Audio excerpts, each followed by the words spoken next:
கிராம சபை கூட்டத்தில் கலந்துக்க வந்திருக்கிற பொதுமக்கள் எல்லோருக்கும் உங்களின் ஒருவனான இந்த மு.க. ஸ்டாலினோட அன்பு வணக்கம். நம்முடைய திராவிட மாடல் ஆட்சி அமைஞ்சதுக்கு பிறகுதான் கிராம சபை கூட்டங்களை முறையாக தடங்கள் இல்லாமல் நடத்திட்டு வரோம். கிராமப்புற மக்களோட குரல் எப்பவும் எந்த சூழலையும் தடையில்லாமல் உழைக்கணும்னு தான் இதுபோல் கிராம சபை கூட்டங்களை தடையில்லாமல் நடத்துகிறோம். மக்களாட்சி முதல்ல மலர்ந்த இடம் கிராமங்கள் தான். பார்த்தோம்னா நேற்று தமிழ்நாடு முழுக்க கிராம சபை கூட்டங்கள் நடந்திருக்கு. முதல்வர் அவர்கள் இங்க சென்னையிலேயே ஒரு கார்டன்ல ஜமக்காலத்தை விரிச்சிட்டு ஏதோ அவரு நிஜமாக போய் ஏதோ விவசாய நிலத்துல உட்கார்ந்து இருக்கிற மாதிரி உட்கார்ந்துகிட்டு பேட்டி கொடுக்கிறார். என்ன சொல்றாரு? கிராமங்கள் நல்லா இருந்தாதான், நல்ல விவசாயம் நல்லா இருந்தாதான் கிராமங்கள் நல்லா இருக்கும், அப்பதான் இந்த நாடு நல்லா இருக்கும்னு சொல்றாரு. முதல்ல இங்க விவசாயம் நல்லா இருக்கிறதுக்காக முதல்வர் அவர்கள் காவேரியில இருந்து உரிய தண்ணீரை பெற்று கொடுத்தாரா? விவசாயிகளுக்காக ஒரு அறிக்கை கொடுத்தாரா? பாதிக்கப்பட்ட விவசாயிகளுக்காக செவி சாய்த்தாரா? அனைத்து கட்சி கூட்டத்தை கூட்டுங்கள் நம்ம கேட்டுக்கிட்டு இருக்கோம், அதுக்கு இன்னும் பதில் இல்ல. அதே போல இன்னைக்கு சோனியா காந்தி அவர்களையும் பிரதமரையும் சந்தித்து கர்நாடக அரசுக்கு நீங்க அழுத்தம் கொடுத்து காவேரியில தண்ணி வாங்கி கொடுங்கன்னு கேக்குறோம், அதுக்கு பதில் இல்ல. நீர்வளத்துறை அமைச்சர் இன்னைக்கு காமெடி பண்ணிக்கிட்டு கேலி பேசிக்கிட்டு இருக்காரு, அதுவா இன்னைக்கு தீர்வு என்பதை எல்லாரும் நம்ம யோசிக்கணும். ஏன்னா இன்னைக்கு வெறும் கிராம சபை கூட்டம் நேற்று எப்படி தமிழ்நாடு முழுக்க நடந்துச்சுன்றது ஒரே ஒரு எக்ஸாம்பிள் உங்க பத்திரிகைக்காரர் உங்க எல்லாருக்கும் தெரியும். அத்தனை இடங்களிலுமே கிராம சபை கூட்டம் ஒட்டுமொத்த கிராம மக்களால் புறக்கணிக்கப்பட்டது. அப்படியே சில இடங்களில் நடந்த இடங்களிலும் அதிகாரிகளுக்கும் அங்க லோக்கல் ஆட்சியில இருக்கின்ற திமுக காரர்களுக்கும் விவசாய பெருமக்களுக்கும் பெரிய அளவுல கை கலப்பே நடந்திருக்கு. அப்போ மக்கள் தங்கள் குறைகளை சொல்றதுக்கு தான் கிராம சபை கூட்டம். அப்ப குறையே சொல்லக்கூடாது அப்படின்னா என்ன நியாயம்? அப்ப எதுக்கு கிராம சபை கூட்டத்தை கூட்டுறீங்க? இன்னைக்கு எல்லா இடத்திலையும் திமுக அரசுக்கு எதிர்ப்பான ஒரு கிராம சபை கூட்டம் நேற்று நடந்திருக்கிறது. இது உள்ளங்கை நெல்லிக்கனியாக நேற்று அனைத்து தொலைக்காட்சியிலுமே அதை நம்ம பார்க்க முடிஞ்சது. எனவே முதல்வர் அவர்களே, ஒரே இடத்துல சென்னையில ஜமக்காலம் போட்டுக்கிட்டு ஒட்டுமொத்த விவசாயிகளுக்காகவும் கிராமத்துக்காகவும் பேசிட்டோம்னு நினைக்காதீங்க. கடைகோடியில் இருக்கின்ற ஒவ்வொரு விவசாயியும் ஒவ்வொரு கிராம மக்களும் இன்னைக்கு பாதிக்கப்பட்டிருக்காங்க. வேலை இல்ல, டாஸ்மாகால தொல்லை, லஞ்சம், ஊழல், இப்ப ரோடு வசதிகள் இல்லை, எங்கும் இண்டஸ்ட்ரீஸ் இல்லை, இந்த மாதிரி பல பிரச்சனை இருக்கு.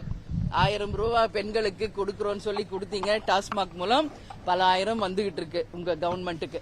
அதனால இளம் விதவைகள் அதிகம் இருக்கின்ற ஒரு மாநிலமாக தமிழ்நாடு மாறிக்கிட்டு இருக்கு. இதெல்லாம் தடுக்கப்படணும் சொல்லி கேட்டுக்கிறோம்.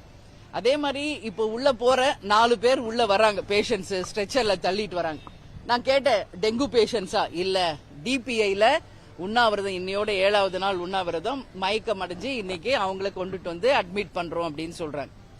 நான் முதல் முறையாக நான் தான் ஃபர்ஸ்ட் போய் டிபிஐல ஆசிரியர்களுக்காக ஆதரவு குரல் கொடுத்திருக்கோம், அவங்களுக்கு துணை நிற்போம்னு சொன்னோம். ஆனா இன்னைக்கு 7வது நாள் ஆயிடுச்சு, இன்னைக்கு வரைக்கும் அவங்களுக்கு உரிய நியாயம் கிடைக்கவில்லை.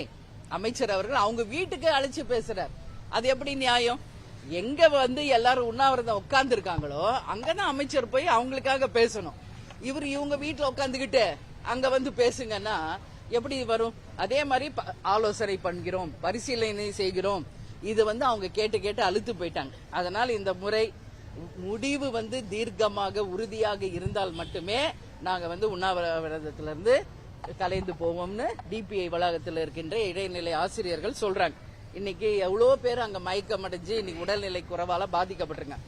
டெங்கு அதிகமா பரவிக்கிட்டு இருக்கு. அங்க நான் நேரடியா போய் பார்த்தேன், அவங்களுக்கு எந்த டாய்லெட் வசதியோ சாப்பாடு வசதியோ தங்கும் வசதியோ எதுவுமே இல்ல. வெகு விரைவில் அங்கேயும் டெங்கு பரவுறதுக்கு நிறைய வாய்ப்பு இருக்கு. தமிழக அரசு உடனடியாக இதுல கவனத்துல கொண்டு டிபிஐ வளாகத்தில் இருக்கின்ற இடைநிலை ஆசிரியர்களுக்கு உரிய தீர்வை செய்யணும். ஏன்னா இன்னைக்கு காலாண்டு எக்ஸாம் முடிஞ்சு ஸ்கூல்ஸ் ஓபன் ஆயிடுச்சு, எல்லா இடத்துலயும் ஸ்கூல்ஸ் ஓபன் இருக்கு. ஆனா எத்தனையோ ஸ்கூல்ல டீச்சர்ஸ் இல்லாம மாணவர்கள் வெறும் கிளாஸ்ல உட்கார்ந்து இருக்கிற நிலைமை இருக்கு. ஏன்னா இங்க டிபிஐ வளாகத்துல மட்டுமே ஒரு 7000 டீச்சர்ஸ் பெண்களும் ஆண்களும் உட்கார்ந்து இருக்காங்க. அப்ப தமிழ்நாடு முழுக்க என்ன நிலைமை அப்படிங்கறத நம்ம யோசிச்சு பார்க்கணும். அதனால இன்னில இருந்து ஸ்கூல்ஸ் ஓபன் ஆயிடுச்சு. தமிழக அரசு இன்னமும் மெத்தனம் காட்டாம, இன்னும் கவனக்குறைவா இல்லாம அவங்களை அழைத்து பேசி அவங்களுடைய உரிமையை, அவங்களுடைய என்ன கேட்கிறாங்களோ அந்த பிரச்சனைக்கு முற்றுப்புள்ளி வைக்கணும்னு சொல்லி நாங்க கேட்டுக்கிறோம். ஏன்னா யாருக்கெல்லாம் பெர்மனன்ட் ஜாப் இல்லையோ அவங்களுக்கு பெர்மனன்ட் ஆக்குங்க. சம வேலைக்கு சம ஊதியம் சொல்றாங்க, அந்த சம ஊதியத்தை கொடுங்க. என்ன இல்லை இன்னைக்கு அரசாங்கத்துக்கிட்ட எவ்வளவோ இருக்கு. இன்னைக்கு அவங்க ஒண்ணு திமுக அறக்கட்டளையில இருந்தோ இல்ல நீங்க சம்பாரிச்சு வச்சிருக்கிற காசுலயே யாரும் கேட்கல, மக்களுடைய வரி பணத்துல இருக்கின்ற காசை தான் கேட்கிறாங்க.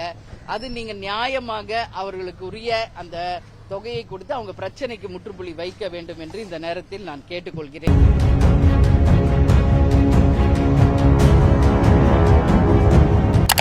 மறக்காமல் நமது IND தமிழ் பக்கத்தை பின்பற்றிக் கொள்ளுங்கள்.